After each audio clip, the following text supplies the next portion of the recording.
Hello and welcome. We're going to try and focus on a chess game today. In the last sort of episode, we went through a game by Mikhail Tal. If you didn't catch that, it's on the channel. But for today, we're just going to try and really focus in and hopefully play some decent chess. So let's get into it. Looking for a 15-minute game with 10 seconds extra per move. Been on a big losing streak of late. It doesn't matter anymore. All that matters now is we're in a chess game. And we're going to rely on the Sicilian against e4. And this time round we'll play this immediate knight c6, knowing it can't be bad, not necessarily knowing the theory attached to it. And we'll just see what comes our way after that. Okay, we get c3, something of a delayed alapin or an alapin itself. Let's now focus. I want to play this move d5. If he takes, I can take back with my queen, and my queen is pretty stable there, unable to be kicked by his knight. But if I play d5, I wonder about this bishop move. So d5, then the bishop comes here to pin my knight. I don't think I need to be particularly scared there, so I'm going to go for it. Or let's calculate slightly more. If this and this, let's say I take this pawn, maybe he jumps his knight in here and he's got quite a lot of pressure on my knight. I can do something like this. I can at the very least take here and here. But even after this move, and if he does this, I can immediately push his bishop and ask it the question of where it wants to go. If it takes, I take back. My pawns might be a little bit strange here.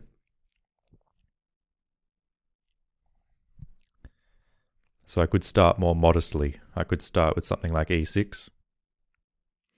He can still play this move. I could actually start with a6 if I want. I don't want to take forever. I don't want to take forever. He's wanting to play d4 himself. So look, I'm going to strike in the center first. I'm not super afraid of this because my knight is defended. I can defend it again if I want.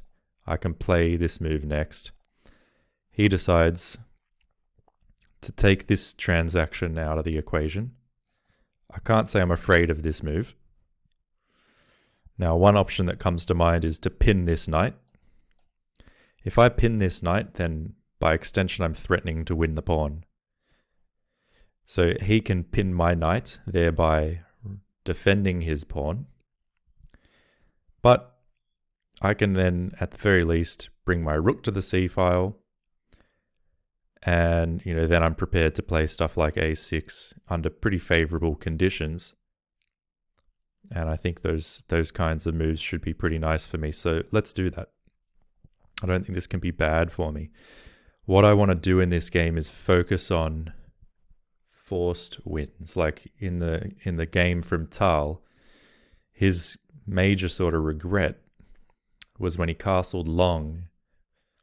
Not that he had a bad position there, but that he had a better way to force the capture of a queen, which he overlooked. So let's look at some forcing ideas. If we force this bishop to make its decision, it certainly doesn't want to come back because then we chase it again. And when it comes back here, we could chase it again, so it wouldn't. It would come all the way back.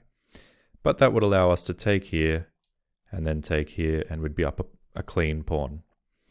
So I suspect if we chase this bishop, he's going to take. We take back. This knight remains pinned, but this pawn remains in its place. That's why my initial idea was rook c8. Just so that if he does want to take this knight, we can recapture with our rook, keeping our pawns in a nice structure. Alternatively, we could take this knight off the board immediately, threatening the queen.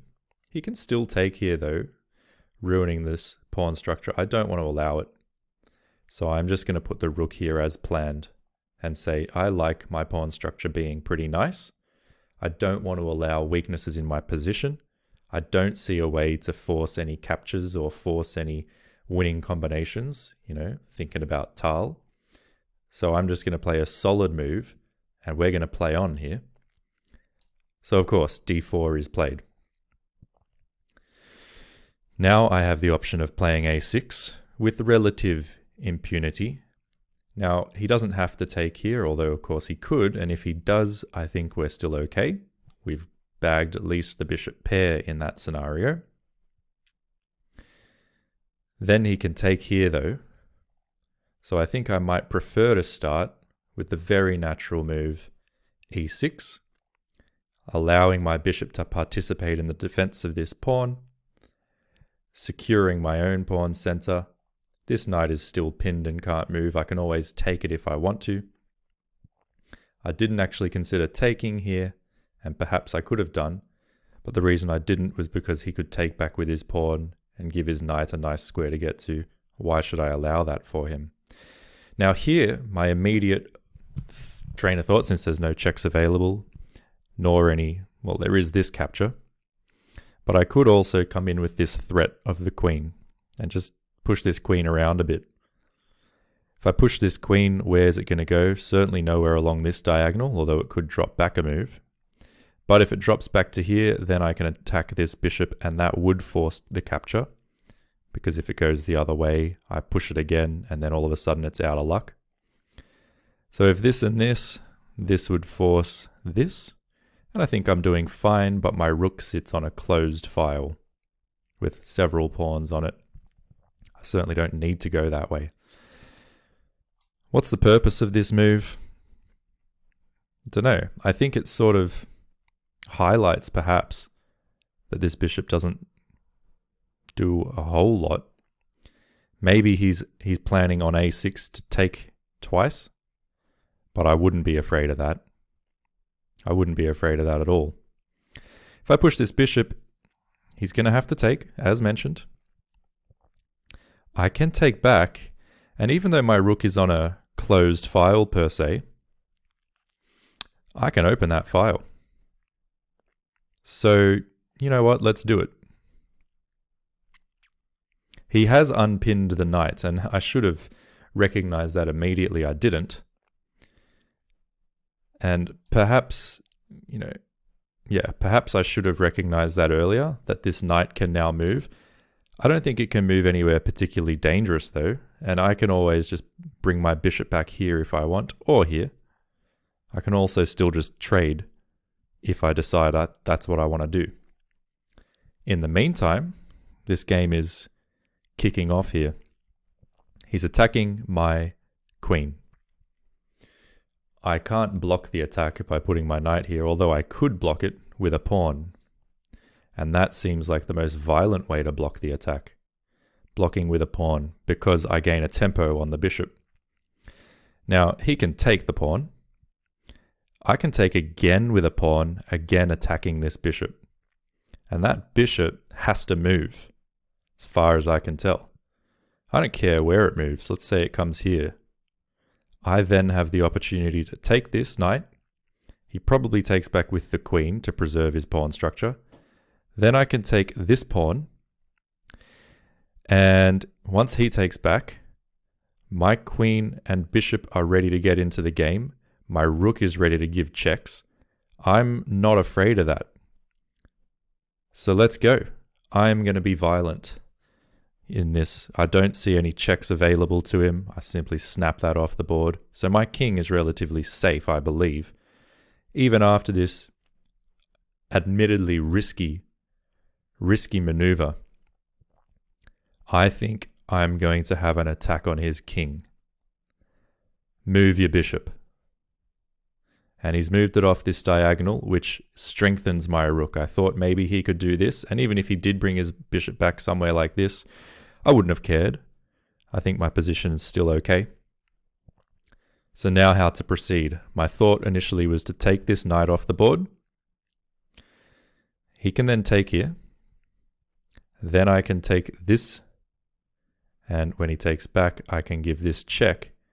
And I like this, so let's go. You can take like this if you like, but I didn't think he would, because he doesn't want to ruin his pawn structure. Now I want to take this pawn, or at least that's what I'm considering doing. You can castle in that position, but then I can take again. And I've won a pawn. I do have to admit that my position here could potentially be a bit shaky. At the moment, I have adequate defenders of this position, and I can always bring another defender and another defender. Or I could do it this way. And then I could get my knight out, my rook over. For now, I'm going to continue on with my plan. I'm going to try and open up the file my rook sits on. I missed that he could give me this check, but I don't think this should be a problem, as my king can probably just hurry away to the other side of the board. And that's what I'm going to do here. I'll just be a little bit careful and calculate in a focused way. If king d7, there is this check. But even after this check, everything in my position is defended once I bring the king over here. So good luck to you. Your queen's coming into my enemy, well, from your perspective, the enemy camp. Alright, so he castles and I'm a pawn up. He still has this check available if he wants it, but at the same time, I have the option now to solicit a trade of queens, which I think would benefit me, although it also allows him to regather his pawn. Why should I allow him to regather this pawn? If I take, he takes back with the knight, and although I'm a pawn up, he's beginning to have plenty of pieces in an attack, and I might not really like that. If I push this pawn forward, he can immediately attack the pawn in a variety of different ways, and I won't be able to defend it. So, why not defend my pawn? Well, that sort of seems to weaken my king again. I need to come up with something. Offering this queen trade is not bad. He obviously can't take the pawn because we take the queen.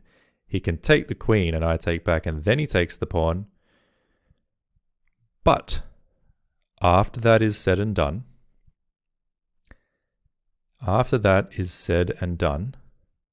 how do I proceed? Do I have something else here? Can I just develop perhaps my bishop? Can I do something else here?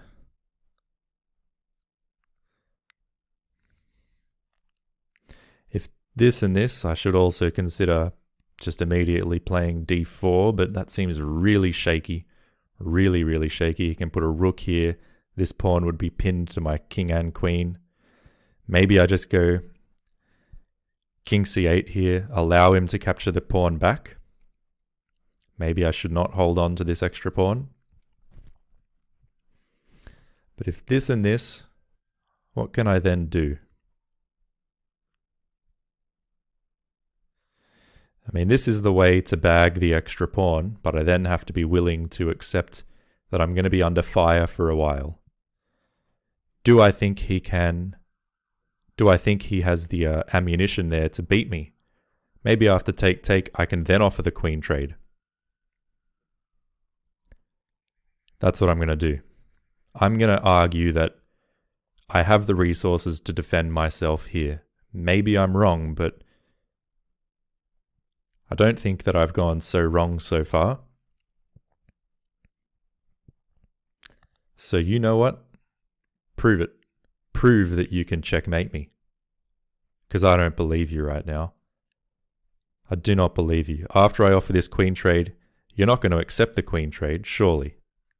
Because then my task is a lot easier. So where do you go with your queen? Certainly not here, here, here, here. You might come back somewhere like this. Or this. Fine. Fine by me. I can then work on getting the rest of my pieces out. I can keep my king safe, either by keeping it in the center or maybe moving it back over to the other side of the board.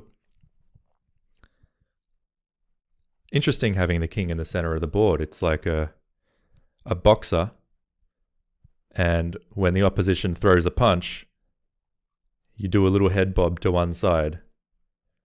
But, am I going to bob to this side or am I going to bob to this side? Well, that depends on which way you throw the punch. With my king in the center, I could go this way, I could go this way. And I'm not going to tell you which way I'm going until you start telegraphing with your punch.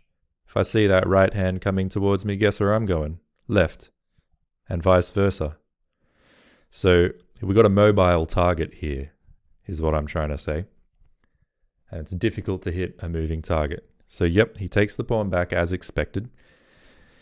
And I believe I have a lot of reason to exercise caution here, without a doubt. But I also believe I may well be okay in this position. Now, I would suspect there's very good reason for him to maybe sacrifice the knight, at least in future. Maybe if he puts a rook here, take, and take, and then skewering these two guys. So that's what I mean when I say I got to exercise a lot of caution here. Hey, maybe it's even worth taking the knight off the board, straddling him with further weaknesses to isolated pawns, even though he would have a bit of material advantage there. It would close this file for him, making my king a little bit safer. It would give me long-term sort of targets to work against, but it would give him a material advantage. So, at the moment, this is a passed pawn. It's protected, so this is a huge asset, and maybe I should just protect it. Maybe I should attack this knight, because I think it's premature for him to sacrifice it immediately. If he sacrifices it immediately, I take back. And then if he starts to attack... hang on a sec. Take. He takes with the queen. Check. I move. We get a queen trade. That's all fine for me. But maybe I should just move my king preemptively. Moving my king preemptively, firstly, it takes away any possibility of him coming in with a check. Secondly, it allows my queen to defend this pawn. So it's a nice stabilizing move. I've already played a6, so he can't put his knight here. He could put his knight here, but from there it's got no further options. So you know what? I like this move. I'm just going to play this move for now. Now, getting my king and queen out of alignment really takes away a lot of the issues down this d file. Because maybe he could have played this before and then put a rook here. And it would have been a check. I suppose I would have still been able to move my rook in front, but this seems a lot more stable. Now, again, he's putting a lot of pressure on this position. And there's various options for me to deal with that pressure. One of them is to just bring the rook across and say, I'm going to defend this pawn. And what are you going to do about it? It's a pass pawn. You can't bring the bishop to attack it. Wrong color. You don't have any pawns to attack it. So your only other option is maybe bringing both rooks down and bringing the queen in somewhere. But I've also got this pawn to defend this other pawn. So you're never going to want to lead the attack. Even if you do something like this, I take back, you take, I take with my rook, you take with your queen. If I one day just put my knight here to defend all of this, that should all be fine.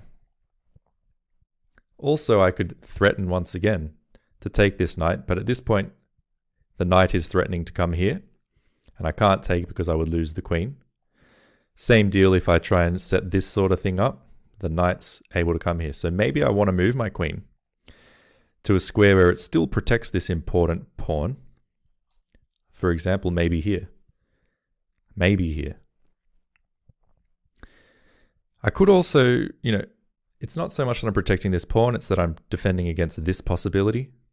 I could also do that like this if it weren't for this annoying alignment issue. I could still take this off the board as well. That's another option here. Take, and then play something like this to attack that pawn. The age-old problem, I'm running out of time.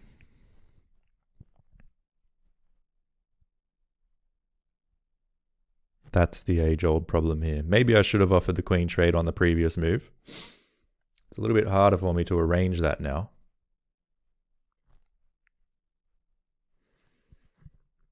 What else can I do? Maybe this. Maybe on this move here, I'm out of this pin, I'm out of this pin, and maybe then I'm threatening to go take, take, take. Well, no, I'm not actually threatening that because one of the rooks comes here, and we've got this alignment issue again. Am I really too afraid of this knight coming here? Maybe not. In fact, maybe I can even play something like this. Or this, as mentioned earlier. Then if the knight comes here, I simply take. You know, that might be the way to go. Not 100% clear. Things rarely are 100% clear. But I don't mind this and this. That just breaks all the pins. This knight, though, has nowhere to go. But, you know, this is coming. And then the knight can come here. So I don't mind that. This, he comes here. I've got this. That's interesting. That is interesting because the knight still doesn't have anywhere particularly amazing to go. I quite like that. Let's go. I'm not afraid of this. I'm certainly not afraid of this. Maybe I should be, but I'm not. I've done away with this pin now, and I'm threatening to play moves like this and just say I'm going to trade pieces. I'm going to get my knight into the game. My rook's going to be defending, which means I can easily offer queen trades again. Let's go. What are you going to do? Tell me what you're going to do. Even if your knight gets here, where's it going? Here, where I can snap it off the board. Here, where I can snap it off the board with tempo on your queen. Here, where again, I can snap it off the board in any way I choose. What are you doing from here? Nothing. You're just going to go back. You're going to go for a little prance. Prance about, mate. Let's see what happens. You're going to put a rook over here. Go for it. It just means whenever this knight moves, if I want to, I can snap this off the board, move my king over towards the corner. How are you checkmating me here? Remember, I've got an extra pawn. Now you could say my extra pawn is an outside, isolated pawn. But at the same time, I've also got this passed pawn, which could cause trouble. So at the very least, other than the time situation, I don't think I'm worse. And with this move coming and this move coming, as long as I can protect this pawn, which holds the situation together, we should be all right. And that pawn currently is defended once. I can easily defend it twice. Probably I can defend it a third time. Then if a sacrifice comes, like a knight captures, then we might be in an interesting situation if these other pawns then fall. So that is something to consider. Maybe what I want to do is find a way to push this pawn forward, not for the sake of attacking the knight, which is now moved anyway, but just so I can set up this kind of construction. But let's see now. Maybe I push this pawn forward. If I push this pawn forward, I restrict this knight a bit, but then he's probably going to come back here and attack this pawn again. So this was my initial plan, just harassing this bishop. Okay, let's say the bishop moves. I can harass the queen. I'm just going to go for it, guys.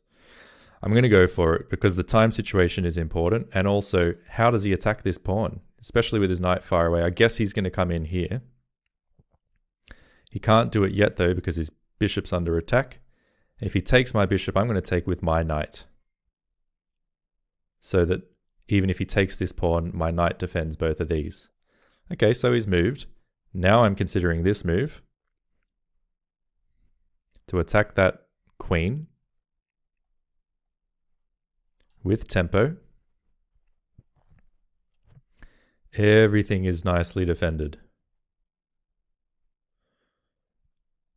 But it still is a little bit shaky at the same time.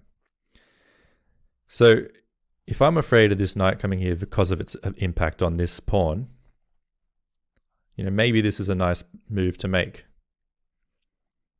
Maybe I make this move now. Let's do this. I'm a pawn up. So trades should benefit me. And if you take, I can take back with my rook, keeping most things here defended. He's going for this pawn, which totally makes sense. Also going for my rook. Good move. Good move. Maybe I actually give up the rook here. I think that's probably what I do. I also give this pawn up though.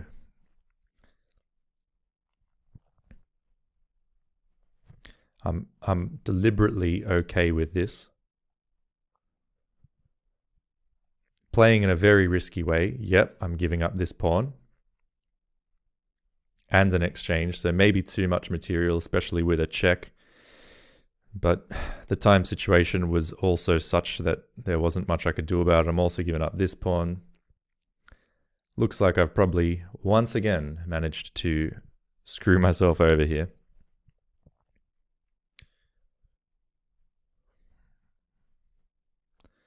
Let's see though. He's 3 pieces of material up at this stage. He's attacking this knight twice.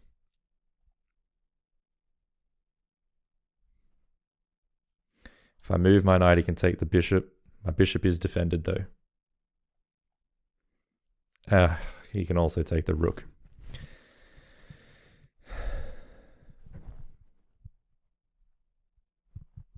Then there is a check. That's pretty much all there is though. I'll just try and do something here. Threatening this and threatening this.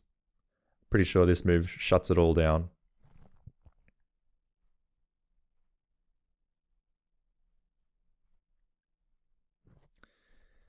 Yeah. Game over. Let's have a look at what went wrong. Give him one chance to go wrong here, but he's got 10 minutes. How is it that I play so slowly? I don't understand. How is it that I play so poorly as well, and so consistently poorly of late? I don't understand that either. Maybe this whole idea of attacking the bishop with the pawns in a way that did open up my king was just fundamentally unsound.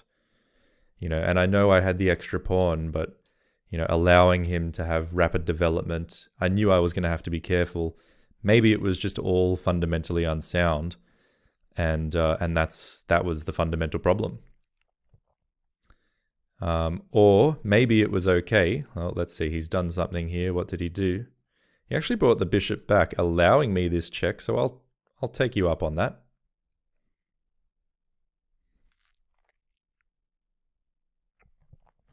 Oh my gosh. I didn't even see that that was a possibility, to be perfectly honest. So this game's all completely over. And I'll resign. Let's just see what went wrong there. Let's see what went wrong. So we started with a Sicilian. He did this advancing to e5 idea, which didn't really frighten me. I just continued on. We pinned each other's knights. I put my rook here so that fundamentally I wouldn't have any problems with my pawn structure. He had struck in the center. I just reacted in a decent way, I think. And so far everything's going well, you know, slightly, ever so slightly in my favor. Maybe even more than slightly in my favor after this queen move. And here I just played a6, which seems reasonable enough. The trades occurred. And after he attacked my queen, which again I wasn't very afraid of, we had this fundamental crossroads. I could have just moved my queen, of course. That might have been a very simple way to do things. And there was a couple of nice squares to go to, maybe queen b6, where I put extra pressure on this pawn, I put pressure on this pawn. In hindsight, maybe queen b6 is a really nice idea. Regardless, I did go ahead and play f6.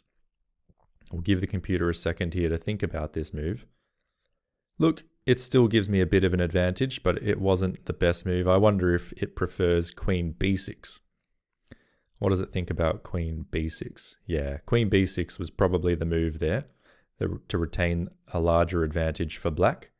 Still moving with tempo, getting out of any issues, just saying, look, your bishop's doing nothing there. I'm not going to weaken my king side because I'll castle there one day. I might just do this soon, then castle, be solid as anything. No problems in my position. Good luck as the game goes on. So that would have been a better way to go. But nevertheless, this idea wasn't too bad. I still have a small advantage. Now, after taking back, I took with the pawn. So taking with the pawn, what does the computer think of this position? Roughly equal. Okay, roughly equal. He moves back. Let's now see, during the following scuffle, did I miss something? Did I miss a winning chance? Here I took the knight first before opening the position. What does the computer say? No, computer says that was a mistake. I suppose, was I supposed to take this immediately? I don't think so, because then he takes with the knight. With a tempo on my rook. So no, that just gives him an advantage. But if it's not taking the knight, what is it? Is it again this queen b6 idea? That would make a lot of sense, because once again, I'm threatening to take this pawn with the rook to follow, and also I'm bringing more pressure to this pawn, which strengthens the idea of taking this this knight. So again, that would have been a nice idea to keep in mind. Regardless, taking the knight, it's not like that's a losing move. He actually has a slight advantage. Once he takes back with the queen, yeah, I had a feeling that might be slightly inaccurate, because it allows me to now open the center, which I think is going to be a good move. Maintaining this advantage, I would assume. Actually, no. It puts the advantage, it's basically roughly equal, because I forgot about this check. So with that in mind, maybe I should have, in this position, before taking, I should have considered this check, and maybe I should have taken the chance to develop a knight. Perhaps here, although that drops this pawn. So what should I do here? It's a good question. It is a good question. Is it again queen b6? Does drop the pawn though.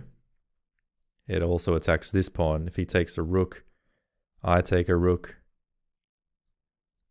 If he castles, then I can take... that's complicated. I'm not so sure. I'm really not so sure. Maybe it just wanted something simple like bishop e7. But bishop e7, yeah, that should seem okay. But it's not. It gives white a good advantage. I can't quite get to the bottom of that, so... Anyway, I took it. Wasn't the worst idea in the world. After king d7, just running this way, things are still slightly in my favor. So far, you know, obviously I'm not a grandmaster, but so far it's not too bad. I haven't played that badly. Here was a big decision, deciding whether to go for an immediate queen trade versus banking the pawn but giving him a lot of potential to attack me.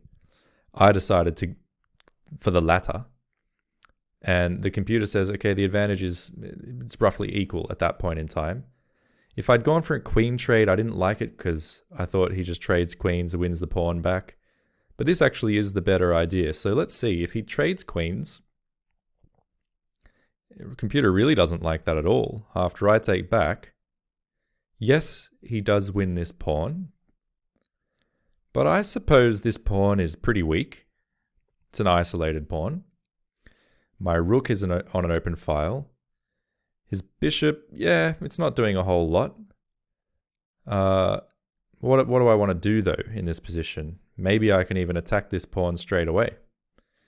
And if he takes, I take back, and I've got this hanging pawn structure, but I can probably defend it pretty nicely in a variety of different ways.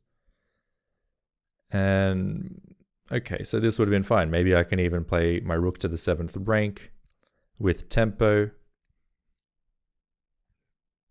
It's rarely a bad move. I'm not sure if it is here or not, but just as an example, that's not a bad move at all.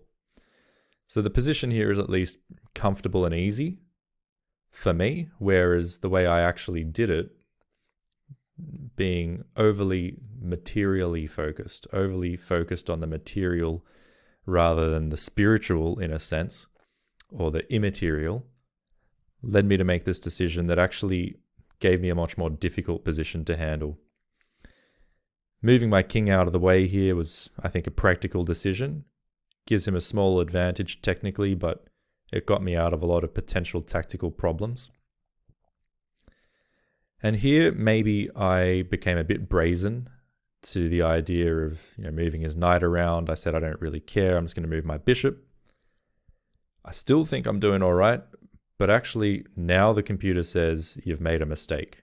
Actually, no, it doesn't. The computer, yes, it does. The computer can't even make up its mind here about what's going on, so I should cut myself a bit of slack. This move's probably not that bad. Even if it gives him a slight advantage, it's difficult to see why.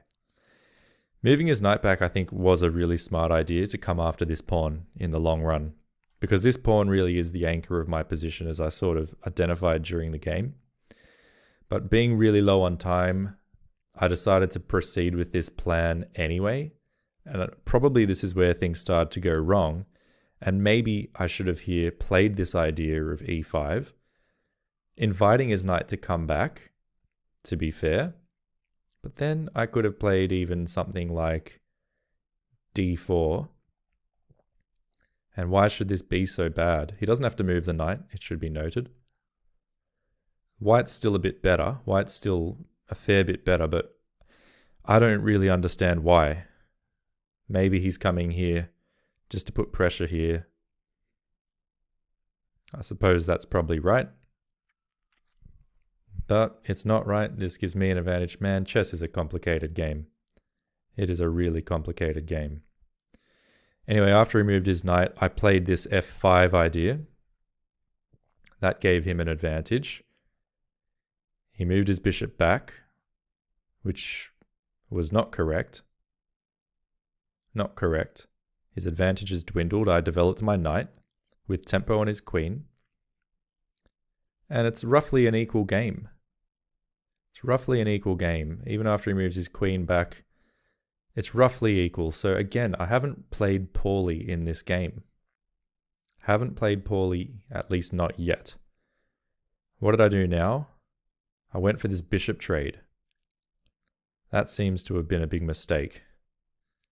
That seems to have been a big mistake, primarily because I thought I was also, addressing this threat. I guess I missed that I was doing nothing about this threat. And that's the move he played, and I had a lot of trouble with this move.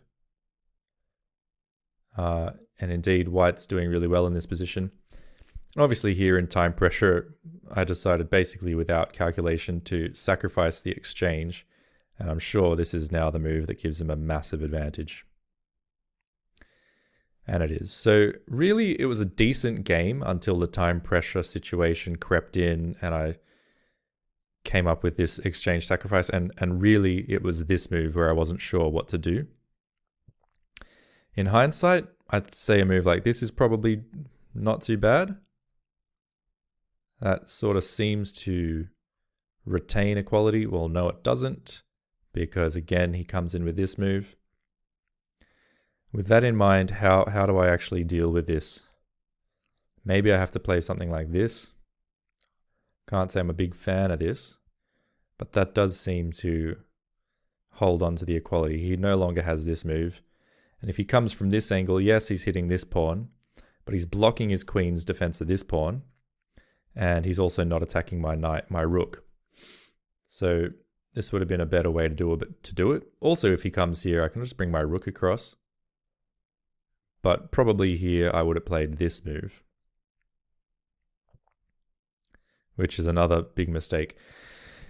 And maybe this is the biggest lesson, and it's a lesson I learned time and time again. or at least it's a lesson I receive time and time again. Maybe I haven't quite learned it properly. But that is when you give yourself a shaky position, it's prone to crumble. Even if, objectively speaking, on this move, you have a slight advantage by the computer, or it's roughly equal, or you have a slight advantage. That's by the mind of a computer, okay? The reality is, one wrong step and the entire house of cards crumbles. Why would you want to be in a position like that? I think that's got to be the lesson that I should be trying to integrate from all these losses recently is I need to play more solidly. With that in mind, I don't mind the whole idea at the start of the game where I put the rook here to keep a nice pawn structure, because it's solid. It doesn't give him a lot of ammunition, and it doesn't give him much to work against. But later on, when I played this move and weakened my pawn structure like this and had my king in the center wandering around, what was the point of that? I mean, yes, it gave me a material advantage, which, the immaterial factors objectively outweighed anyway. But also, it gave me a situation that was prone to crumble. Why have that? Why have that? So in the next game, I'm going to try and play a lot more solidly. And so let's in fact do that next game right now. And let's see how we go. So we're going to play a second game in this. And let's see if we can just try and play solidly, play patiently, and await an opportunity. Maybe something that our opponent will do will give us a chance. It'll give us a chance to strike in a way where we're actually confident. Okay, so let's see now. This is another game. Definitely the last one for this session. Win, lose, or draw. And I'm going to play the Roy Lopez. Easy opening to play. We get to castle. We get lots of different options at our disposal. And, just why not? Why not play this way? We could strike in the center immediately. But let's just castle.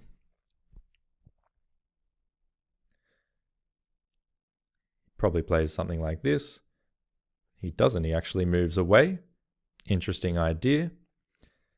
But now I can strike in the center. And things look good for me because I'm already castled. I've got nice development. I'm striking in the center. Things are very solid.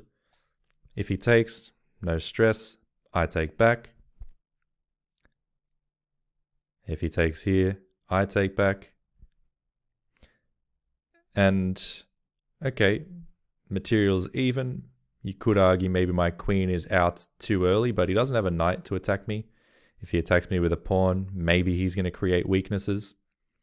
Okay, he attacks the bishop first. Maybe the queen is next. I don't know. But my point is things are solid. And that's hopefully one of the lessons to learn here. Now, if I drop the bishop back, we do temporarily prevent him from striking in the center, which is really nice because that's probably the most natural way for him to proceed. If he plays this move, we can come here, staying on this diagonal and continuing to prevent this idea from occurring. And I very much like that. And if this, and this, and this, well, we can give ourselves a hidey hole and keep this bishop on this diagonal. So I like this. I like this. Let's prevent him from getting the move he wants to play, because it would simply lose a pawn. Now he's trying to trade queens, understandable. If I trade queens, you could say we ruin his structure a little bit. We also open his rook, but that is absolutely a fair option in keeping with my general strategy at this point in time. I could also just continue my development. And if he wants to trade queens, at least I've got another bishop in the game, making it harder for him to use his bishop. Because if he moves it, we get something like this. So I guess if we do this and we get a trade, maybe then he can strike in the center. But still, I take. So I think this is nice. This pawn is not undefended. It's still defended by my queen. And here I'm also threatening to take the queen and then take the pawn after it. So it kind of puts him on the back foot. We just have to be aware that he could play a move like this, attacking the queen. My queen then has to move. Let's say here where it still defends this pawn. Then he can trade bishops, and I can take with this pawn so that I still protect here. And all of a sudden, my bishop and rook are both aligned against this pawn. So this is now getting concrete. If I come here, this is the only move I'm afraid of. I can even start with check, but then his king moves away from the file, therefore blunting the effect of possibly later opening up the rook. So if this, oh wait, what am I talking about? If this and this, I simply take the bishop. Take the bishop. He can take the pawn and attack the rook, but in that case, I can move my knight, and I've got to assume there that I've already won material. He can win another pawn, but I'm still up material. My rooks defend each other. Everything there is really nice. So I think I'm happy with this move. I think I'm very happy with this move. Let's play it. It's solid. This is a solid move. Even if after something like this, I could play something like this and just take a pawn. If he takes a bishop, I take here. Once again, the fact that this might open up can really only benefit me. I'm not threatening this as long as the knight is there, to be fair. But I certainly, the moment the queen lands here, I'm actually threatening this immediately. So I'm not afraid of this move for many reasons. I could take, I could come here. So he's moved his queen again instead. What's the purpose of this move? What is the purpose of this move? I don't know. Maybe just to avoid the queen trade. Fine, avoid the queen trade. I can just play on in a very solid fashion here. Another thing I could do is just attempt to immediately try now and open up this rook's influence. Because if this, then I'm threatening this. And if I get this move in, where does the knight go? You know, maybe here. But then there's this. And the only downside of this is it does open up my king. Kind of going against my philosophy. Now, sometimes you have to take a risk, and that's true. But I'd say here I don't have to take a risk. I do not have to take a risk in this position.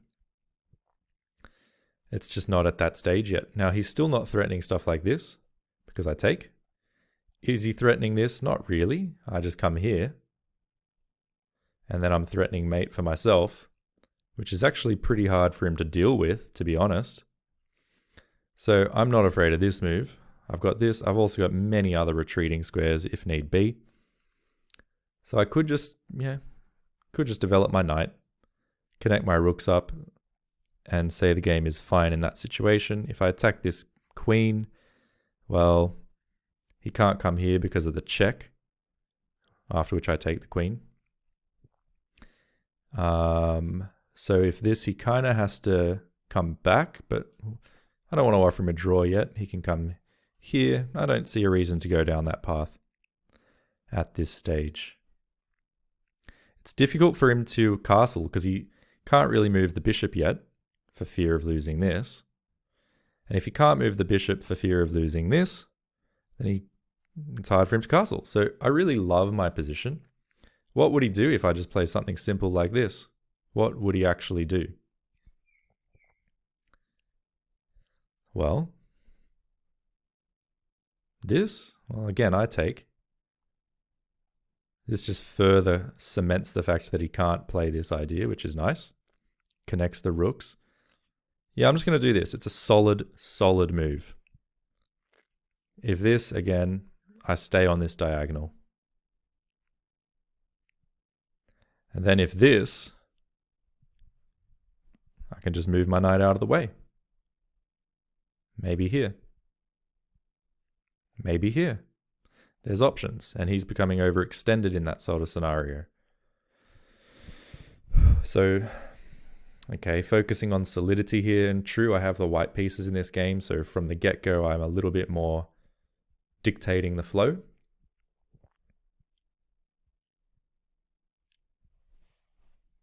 But so far, I'm trying to adhere. Possibly the best move in that position was f4. But there are things he can do there. Surely there are things he can do. Whereas this way, f4 is still on the table. There's no reason why I can't play f4 next if I choose. And in the meantime, like I say, what is he going to play? I don't think he can move this bishop to any good square at all. And if he can't move the bishop, what's he going to do? Move this and totally weaken his king? Castle by hand? Okay, he's going to do this, and now he's completely restricted his bishop. Well, fine. Fine. I can still play this move if I want. It's even now giving me options to play this, which may be now possible after f4. Maybe I can play this. Try and open things up. Are we at that stage yet? Are we at the stage where we want to just burst through and open things? Maybe. In fact, this is a move. We can just attack the queen like this. Again, if he takes, I go check.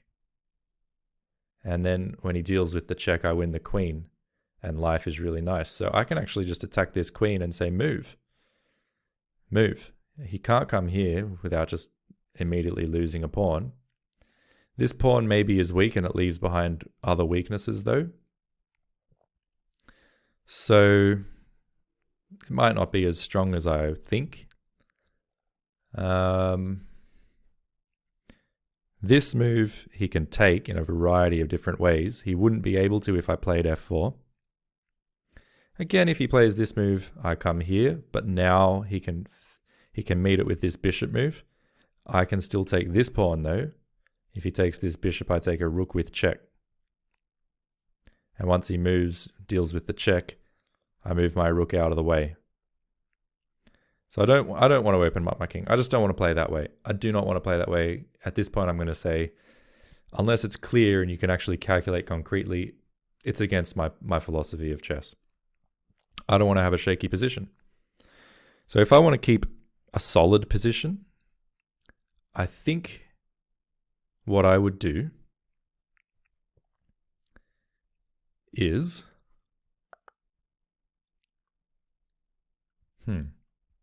well, that's difficult. Could even just move my bishop back one square so that this never comes with tempo.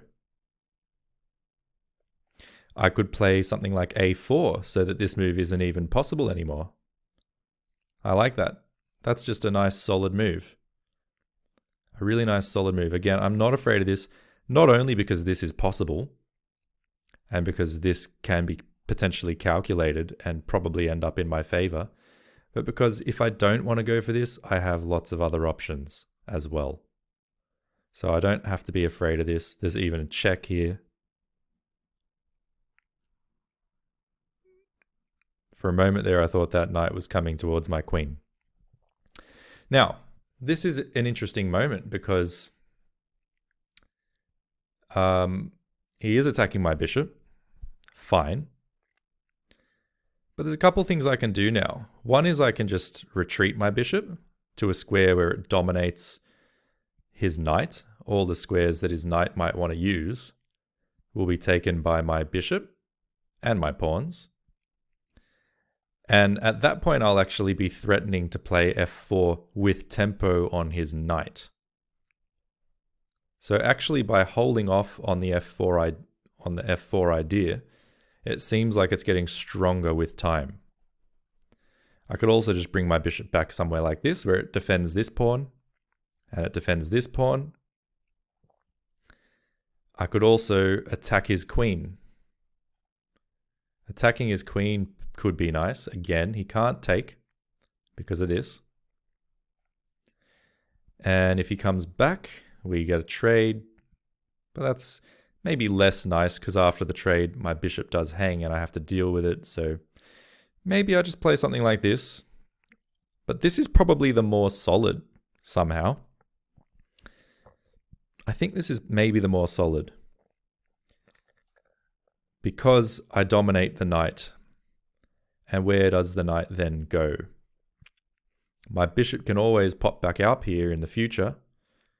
If I stay here, well, that's possible, by all means it's possible. Let's say I do this and he plays something like this. Well, then he loses the knight, so that's not even possible anymore.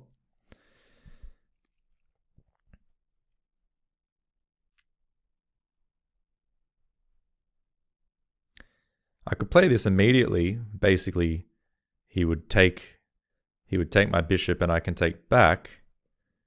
But then it's easier for him to move his bishop because I'm unable to attack this pawn anymore. So I think I'll just keep my queen where it is. And this is probably the most solid. This move is also probably completely fine. If this and this, he can take back though. So you know what? I think this is the most solid because it also keeps an eye on this idea still from a distance. And I think I'm okay here. I think everything's solid. I don't think I'm overlooking things. Now if this has less kind of appeal because I'm no longer threatening checkmate without my bishop to back me up. But like I say, it's still an option, as is just retreating. So I've got plenty of options. I don't really have any weaknesses. I'm castled, you're not. Now I'm threatening f4 with a tempo on your knight, which could be really nice in future. And again, the question is, what are you going to do? Now, I know I asked that question of my opponent in the last game, but this time around, I'm really focused on not giving them easy opportunities for activity of pieces. Okay, so he's looking like he's going to try and castle long, put a rook on this file against my queen, but again, it's not that easy because should you castle long, you lose this pawn. Just fair and square. Not only that, but like I said, I can play f4 right now. And yes, you can counterattack against my queen. My queen simply moves, and again, your knight has to do something. Now, I guess if I move my queen here, your knight can move here with a tempo on my queen. I can take, you can take. But after that, what can we do? Well, maybe for those reasons I don't want to play this yet. Maybe I want to do something like this and prevent him from castling, but that seems shaky. At the very least, he can play something like this, and I just have to move my bishop back. And then he castles. Why should I allow that? I know, well, I do still have this possibility of just attacking this queen. I definitely still have this option of attacking the queen.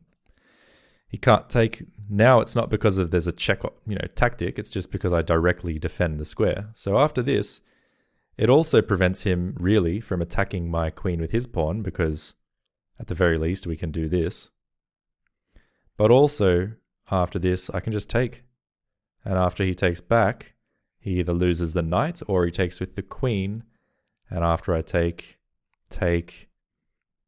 maybe then I have this weakness. So let's see, this, take, he takes with the queen.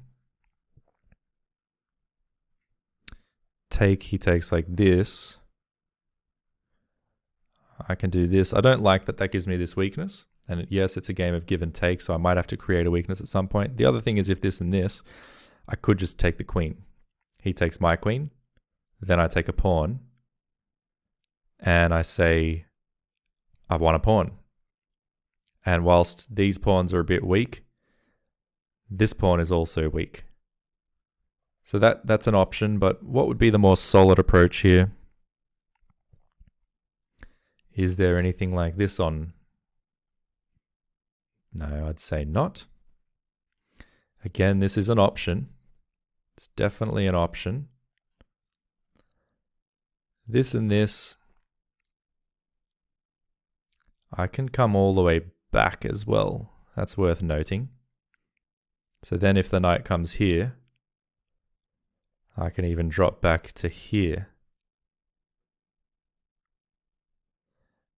Now at that point, if he castles, I can play this, attacking the bishop.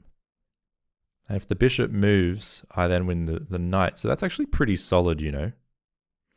I could also play something like this just to take this square away from the knight. That's maybe a solid way to play, but he castles immediately. I probably don't like that as much. And also when he castles, I don't love that my queen's going to be on this file.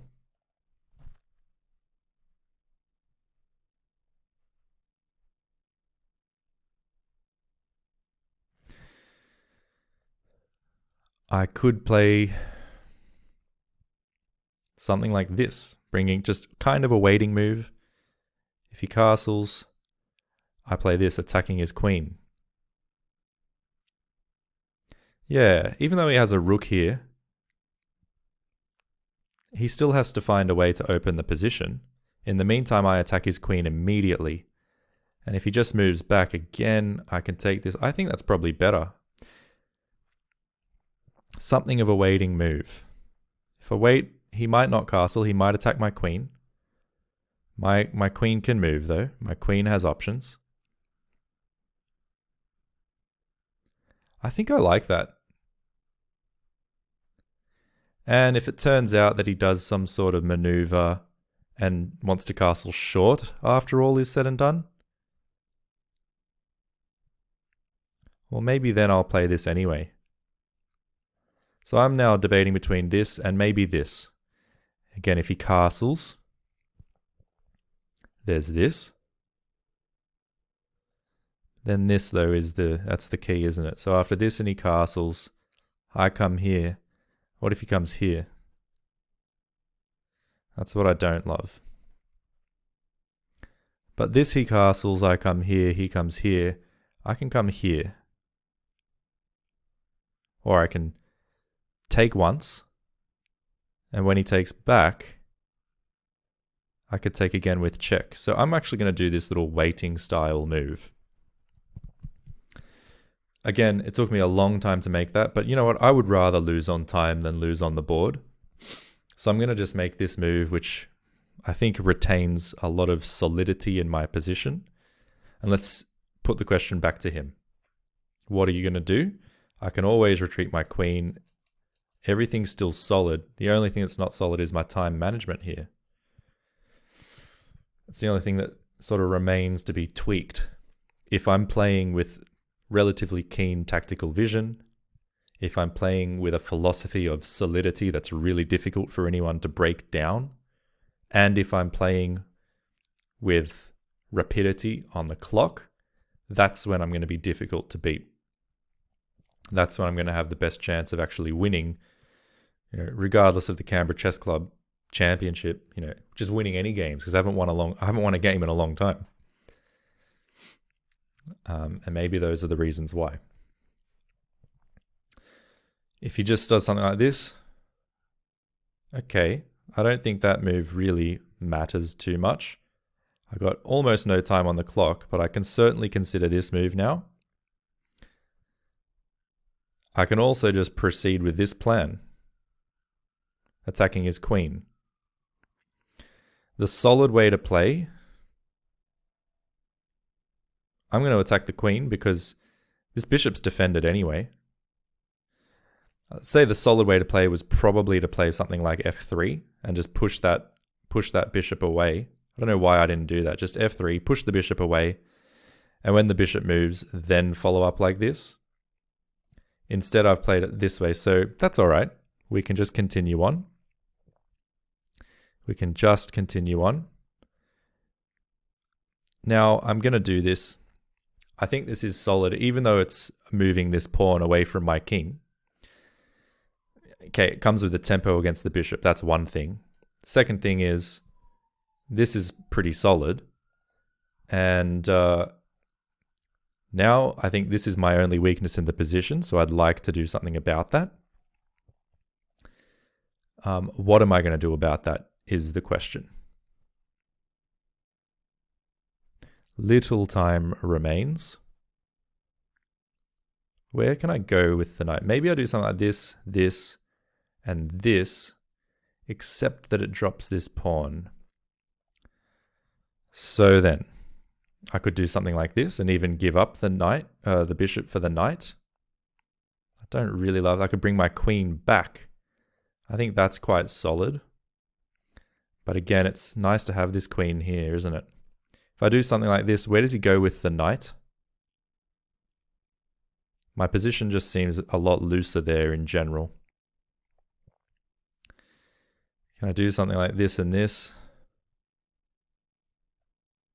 I'm going to bring my rook here. Maybe I can play this next. Again, trying to play solidly. I can move my knight out of the way and play c4, and I think things are really nice and solid there. So that's basically going to be the plan. This is maybe more ambitious, but why? I don't have to do that. I don't have to do that. So I can play this. It's passive though. It's really passive to bring that knight back. Maybe this is a more active way to get my knight out of the way of this pawn. I could also, after this and this, I could take like this. But I don't have to do any of those things if I don't want. This would almost be possible, especially if this pawn wasn't here, because he wouldn't be able to take without losing his queen. So this pawn is both a weakness and an annoyance. It's very presence is annoying to me. Again, I'm just asking him what he wants to do. I can always come back here. I can play this move, and then I think there is time. I think I have time, even though it's passive. What is he doing in the meantime? Well, now I can play this, though. Is this the chance we've been waiting for? Tempo on the knight, and when the knight moves, we can win this. This bishop dominates his knight. So where's he going to come here? Is this the chance we've been waiting for? Possibly. This is why we've been staying solid. We still have this idea in mind. Just to be solid. I don't want to have this backwards pawn. He can counterattack my queen. Well, true, but I take. And then it's true. I do have to get my queen off this diagonal. Or it might be true anyway. Okay, he moves. He's going to give me this. He's probably going to castle long now. And then threaten to put a rook over here. I can take a pawn though in that case. So it's very important for me to stay solid here. And I think this is one way to do that. I'm not sure though. He can do this. Probably this is the better way so he doesn't drop this pawn. But I just want to bring my queen back. I kind of wish I'd just gone ahead with this plan instead of taking this pawn. Again, that may be just materialistic, and again, it's because I'm low on time that I didn't properly consider the options. So he goes like this, that's fine. I'm going to have to come back. So that's what I'll do, and he's going to win this pawn. So be it.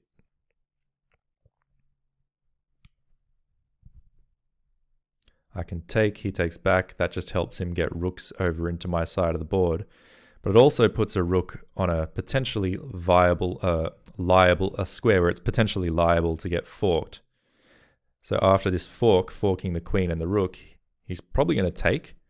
Then I can play this, and he can't take back, so he's going to have to push, but then I can push forward again. And that's interesting to say the least.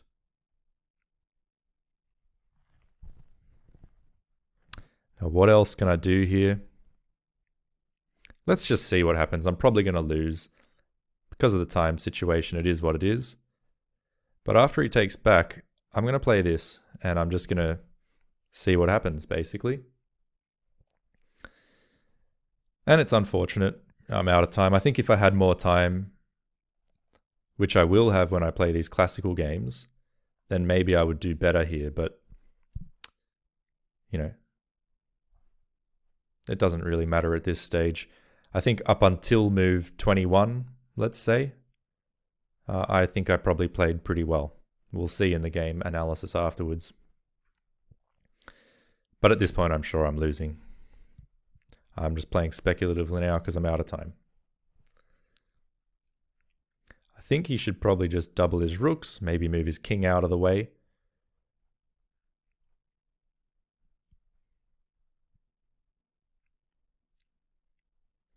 Okay, so I'll push. He'll probably play this, but I just push again. And my whole, speculative notion is that if I can attack you quicker than you can attack me, my pieces seem pretty ready to attack. And yeah, your pieces can definitely attack, but they're not quite ready yet. They're all a bit in each other's ways. So we'll just have to see what happens here. So this is my first instinct. Let's just break right through.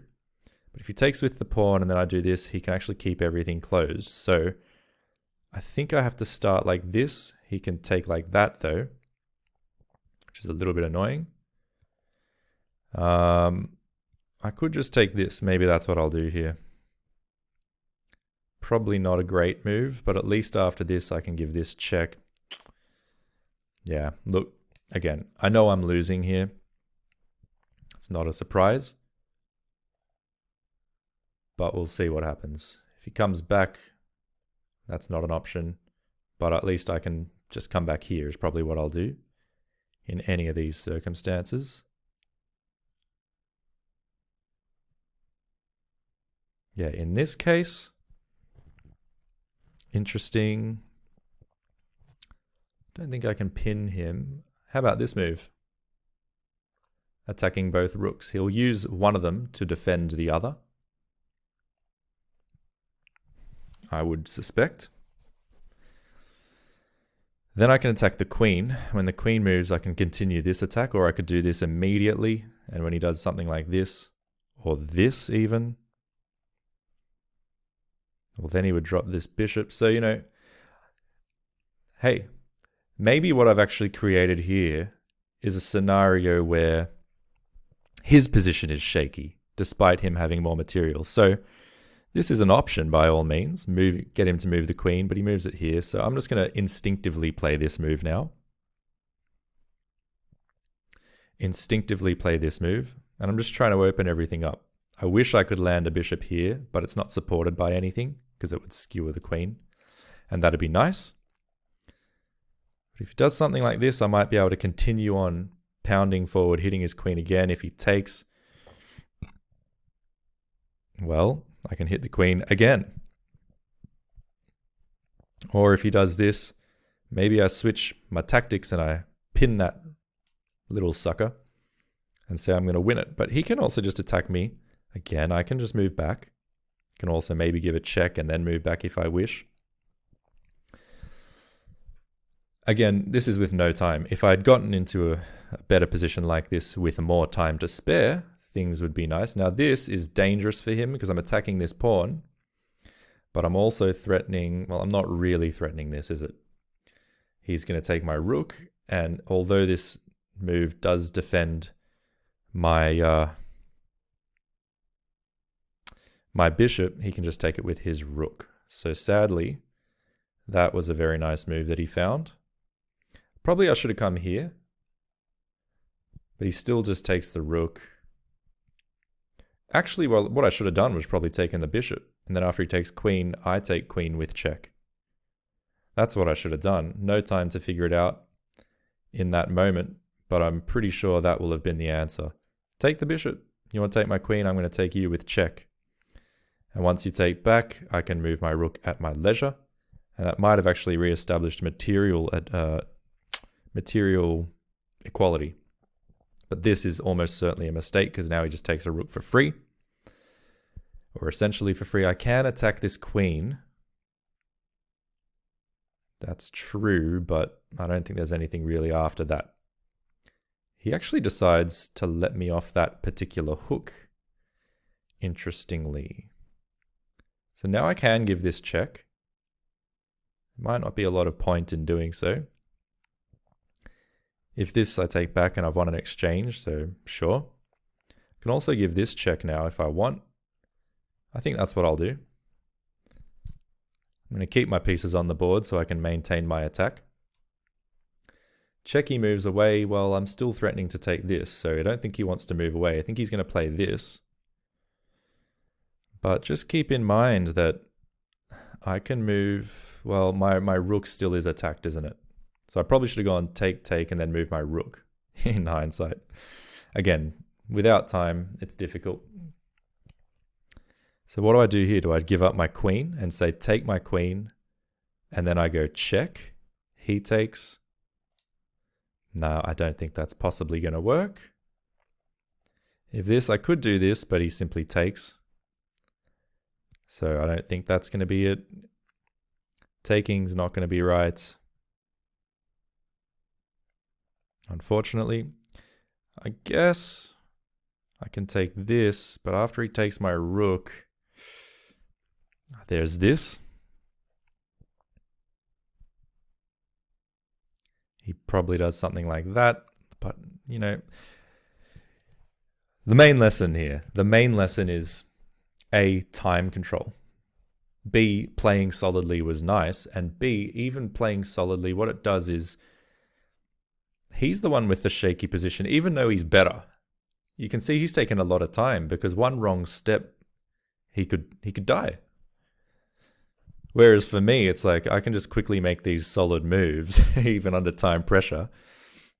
Solid moves. It's a lot easier for me to play this position, is my point. So this has been a kind of instructive session for me. I just need to learn to play quicker so that I can continue playing solid moves throughout, solid and threatening moves throughout with good amount of time. That way, when we get into these kinds of positions and they start burning time, A, my overall position will still be good rather than, as it is here, objectively bad. And B, they are going to be the ones who are low on time at a situation where any wrong step will be fatal, which means there's a high probability they'll take a wrong step, which means there's a high probability that I'll win. It's not going to happen on this occasion, but we're doing some learning here. We're definitely doing some learning, some reflection on the previous losses over the past week or two, and developing a bit more of a philosophy to guide me in the future games and tournaments. So he's really spending his time. One good move here should be able to finish me off, but will he find a good move? Probably. I think this is it. Just attack my queen. What do I do there? I have to move my queen. Once my queen moves, he's going to take my rook, you must assume. Is there a good place for my queen to be after that happens to maximize the effectiveness of this move? Hard to say, really hard to say. I've only got 13 seconds to say as well. I'm just going to come here. Prevent the forward movement of this pawn. And maybe once this opens up, my queen can come over here. Let's see. Okay. Again, objectively, of course, I'm worse. No argument about that. But you can see it's still pretty scary for him with everything going on over here. Now, if he takes, I can take back. He can take again, but then my bishop comes in. And again, of course, I'm objectively worse. But again, it's scary. If he takes, I could also just jump in here. Am I threatening anything there? Not really. Not really. So I will take. He'll probably take, and we might get this variation. He can bring his king down. He can bring a rook down. So he's obviously able to defend everything. Maybe here I would start like this.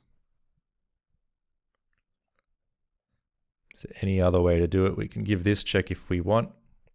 Can we take? I don't think so. So, all right. Let's do this.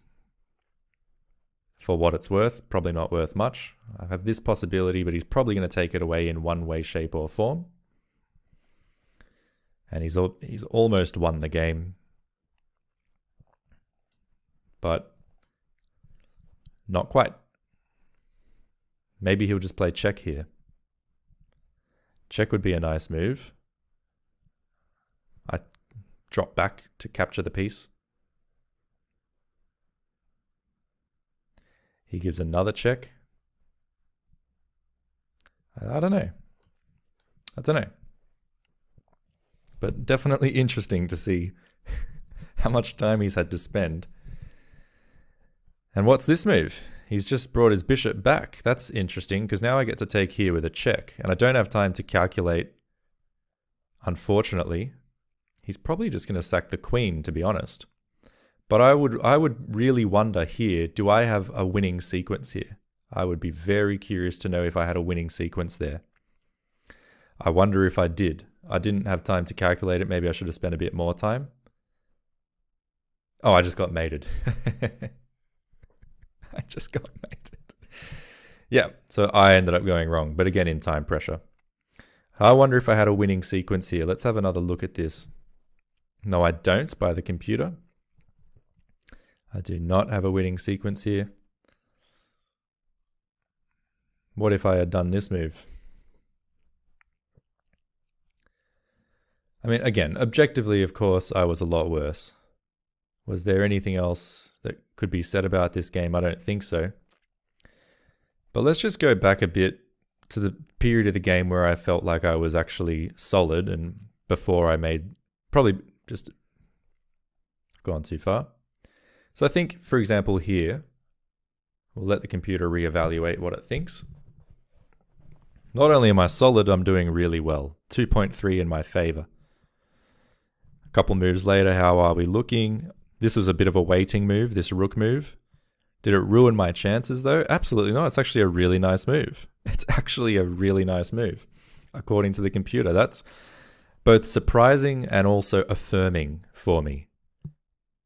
That my new philosophy of play seems to have directed me towards an objectively good position. Now after this, I probably should have just played f3 immediately. Instead I attacked the queen. Probably doesn't matter too much. Still really good. And once he moves, I played f3. I still think that's exceptionally solid. And look, my position is really nice. So, yep, this is all really good. Here was when I sort of was starting to run low on time. I've only got a minute left. I was starting to consider moves like this.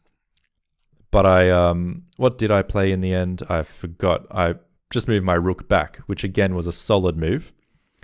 Computer says I've certainly retained my advantage. I haven't given up any of my... Well, I've given up a bit of the advantage, but I still have a great position. I wonder if it would have liked me pushing through here with b5. To me, maybe that is the objectively best, but it seemed like leaving this behind was possibly dangerous. After takes, let's say I take here. I can already see now that probably would have been fine, because if he does take this, at the least, I have this check to win the pawn back. Although that might end up leaving this bishop hanging. Also, just look at this position, because the computer loves this. Look at the position, right? It's opened up. That's the point. The point is the position's opened up. I've got all my pieces out. His king's still in the center. Yeah, okay, I gave up a pawn. But this is overwhelmingly good for me. How do you proceed? What is the sort of winning procedure here? Maybe it's just simply attacking this queen and giving up another piece. Give up the bishop. Why would you do that? Well, maybe not. Maybe that's not the idea. What else would it be though? Maybe it is actually taking here with check, and after he takes, you take back, and even though he can take this bishop, you take this knight with check. How's that? That seems fine. So he takes, we take. Is that all fine? And basically the position is playing itself. Even if he takes the bishop here, we take this with check. What's he going to do? He has to defend his checked king. Most likely he plays something like this. And now we can, put our bishop to better use. Or we can attack the queen. We can do lots of different nice moves. We can maybe even do a move like this if we want. He can't take because he loses the rook. We could do a move like this. That probably looks really nice. We can prevent him from castling this way. If we do this, he can't castle this way because he gets mated. If we do this, he can castle this way. But, geez, that looks really dangerous for him. So yeah, this position is just nice. There's lots of good options. This is probably even a nice option. Yep, that's fine. And like here, the margin of safety is huge. Like all of these moves that I'm going to suggest are probably completely fine. Heck, even this is probably completely fine. And it is. This probably completely fine. Maybe not as good, but probably completely fine. The point being, margin of safety, hey? It matters. I wonder if I could even do, if I want, maybe I could just play something like this. Again, I doubt it's as good, but it's so good. There's so many good positions for me. Now, this should be eye-opening. This should be eye-opening because what it shows is two sides of a coin. Okay, in the first game, it doesn't matter the win or lose. That didn't matter in this case, right? This is a training game. What matters is what you get out of the training session. And what's eye-opening for me here is two sides of this coin. One is stability. You've built a house on a solid foundation. Nothing's going to knock that thing down. Come fire, wind, rain, hail, whatever. That thing's going to just withstand anything you throw at it. It's solid. There's no weaknesses there. Everything's reinforced. That sort of position gives you freedom. Now, it might not give you immense riches and excitement and fireworks. You might not win, every game like in the style of a magnificent sacrifice by Tal. But hey, we'll get to that later. But it gives you positions where you're good and where you're safe in the sense that you can choose between 4 or 5 moves and all of them are going to keep you in the game, if not in the driver's seat. On the other side of that coin, there are much more flimsy ways to play, which could even be objectively better. It's kind of like an investment strategy where, hey, you might be better off taking out a whole lot of debt and leveraging your position. Objectively speaking, that might work out, and 20 years from now, you might have an extra $48 million compared to the person that sort of plays it safe. But you're also taking on so much more risk, and you're exposed to a much wider range of risks, that you have a much narrower path to follow. And if you step off that path, you can just go bust. Whereas the person playing it safe, okay, they might not have $54 million, but they're going to end up with $1 million or $2 million, which is more than they need. So, in the game, there's 2 players. There's white and black. If you're the player whose position is solid, then if the other person wants to win and they want to strike at you and beat you down, they're probably going to have to take a risk, which means they're probably going to have a position that's not solid. And if their position is not solid, it means that they're going to need time. They're going to need time in order to make sure they don't make a wrong step. Therefore, if someone has little time, you're happy for the situation to be complex. You still want to be objectively good, but you want them to be complex, which means the more solid you are, the better. If they have little time, the more solid you are, the better. Because with their little time remaining, they can't beat you unless they lash out. And if they lash out with only a little bit of time, the chances are they're going to go wrong, and then you'll wipe them off the board. So if they have little time, you want to be solid. If they have tons of time, you still want to be solid, because they might not lash out. They might just play solidly as well. And then you can respond in kind, and hey, maybe you'll draw the game. Maybe you'll lose. Maybe you'll misstep. Maybe they'll misstep, but you're still giving yourself the best chance by being solid. So that's important. The question is, what if you have little time? If you have little time, you definitely want to be solid. Because if you're solid, you can pick between 4 or 5 moves and they're all going to be basically good. So even if you got 10 seconds on the clock, You see 2 or 3 moves that look reasonable, just pick one and play it. It's going to be fine. If you have little time, or you're starting to run low on time and you're at a crossroads, pick the solid path. You don't want to do anything other. If you have tons of time and your opponent has little time, then you could go for the flimsy approach, which may still be objectively best if you've worked it out. Only if you've worked it out, definitely, so that you can't be refuted, because otherwise, even with a little bit of time, your opponent could actually refute you. So there you go. The stable path is basically the only path to be on. If you're going to play, an early F4 or something like I did in the first game where I played this kind of thing, that should only be if you have plenty of time and you've worked it out. Otherwise, I think the stable path is just better. And that is really interesting. The other thing about the stable path is it shouldn't actually take that long to make stable decisions. It shouldn't, which means it's good for your time management, which for me is important because my time management is chronically hopeless. So in future games, really focusing on this philosophy of stability is going to be my key focus. And as a consequence of that, I think my time management is going to get better. And with stable positions, with better time management, I think it's going to become a lot harder for my opponents. So we're going to focus on that coming up. We're not going to forget about tactics. We're going to get back into tactics. We're going to be doing another tactics session next. We'll do 1 or 2 of them. And then we're going to do another training game with this philosophy in mind. So come along for the ride. There's only another month or so till the Canberra Chess Club Championship starts. And let's give it a red hot crack. We'll see you then.